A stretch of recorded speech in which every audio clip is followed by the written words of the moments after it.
Hey guys, and welcome back to my channel. I'm Jen and this is Decorate the Soul. Today's episode is a list of books to read when you want to believe in love again.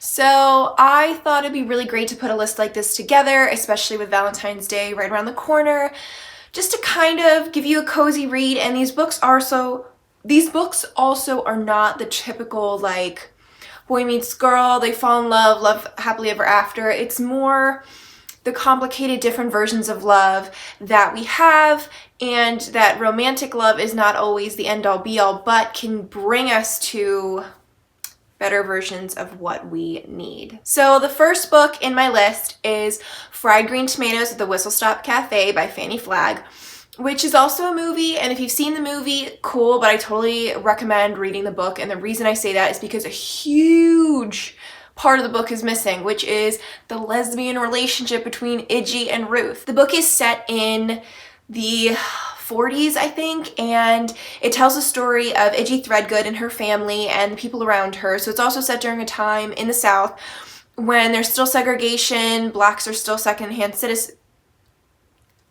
second-class citizens. I obviously threw up too much. And in that story, there's a lot of different types of love when it comes to relationships with your neighbors, your friends, the people who become your family, like your family, and the dynamic relationship between Iggy and Ruth, and what it takes for them to get there, and the interesting ways the town accepts them.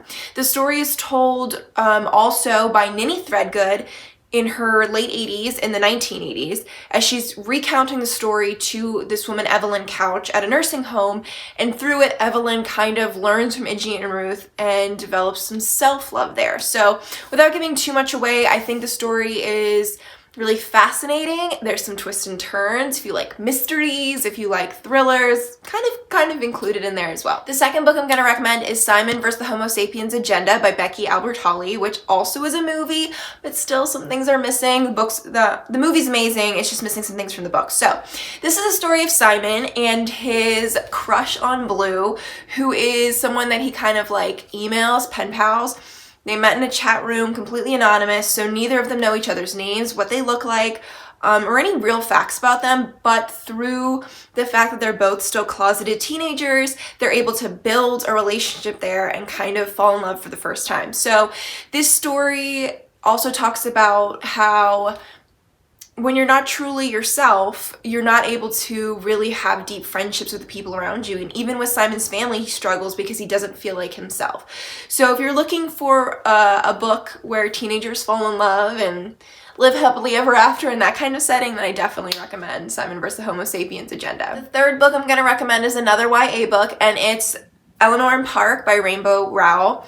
This book is just adorable in the way that it's told and written, and I love Rainbow Rowell. I've read a couple of books by her, and she is very talented in explaining the teenage experience and young love and all the things that come with it.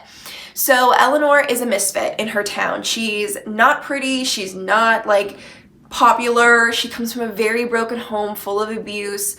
She's the oldest of her siblings. There's just a lot of pressure on her. And Park, on the other hand, comes from a little bit more of an affluent of a family. He's Asian, he lives in white Nebraska, so he doesn't 100% fit in, but he also fits in a lot more than Eleanor does.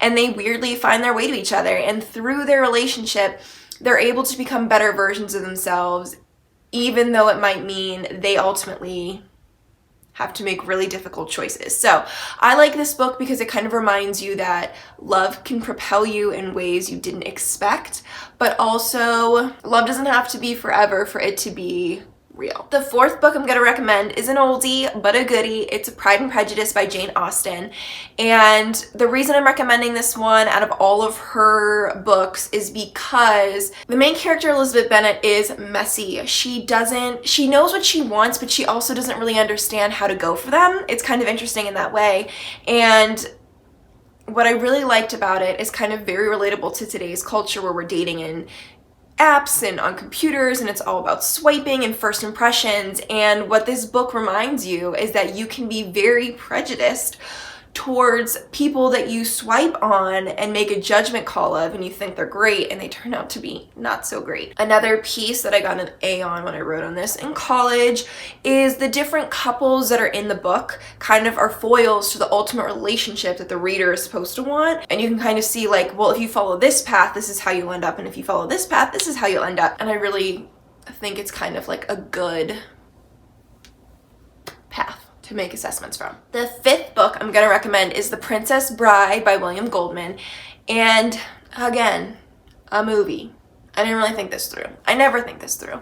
So I love this book because it's the story of Princess Buttercup and Wesley, the farmhand. And if you've seen the movie, you know, but there's so many nuggets of wisdom in this book about love and how difficult love is. And there's also lots of different type of relationships within this book and the love between characters that makes them better. And I think that that's really important to remember, is that the point of love is to make us better, whether it's romantic love or not. And there's so many different versions of love, and the characters who don't have love are the worst off. But ultimately, the faith in love that the characters have lead them to better lives. It's also told in the frame of a father telling a story to his son who's homesick from school. And yeah, there's like a lot of pieces that play into that. So it's a fairy tale told in a modern setting and kind of how those intertwine together. The sixth book I'm going to recommend is Lady Chatterley's Lover by D.H. Lawrence. And I know that this is way old school and this is way deep if you want to go there. The language can be a little complicated to read in like our modern sense of like, hey, yo, what's up? It's a little complicated in that way. However, what I love about this book is that D.H. Lawrence is making an argument about what is love. How can you be in love? Like, what is the ingredients for love? And ultimately it comes down to these kind of hypotheses. Either love is completely intellectual, love is completely like fleshly, bodily, or it's a combination of both. And throughout the novel, he gives you those examples and kind of lets you figure out for yourself, like, what's the ultimate way for love to flourish between Lady Chatterley and the different lovers in her life. So yeah, thank you guys for tuning in for this like quick little just, you know, listicle of books that you should read during this Valentine's Day season, or just if you're looking for something to cozy up in during winter and kind of just like believe that love is real and not dead, and some other kind of cool stuff like that. So thanks for joining me. I will see you guys soon, and have a great day until then. Bye.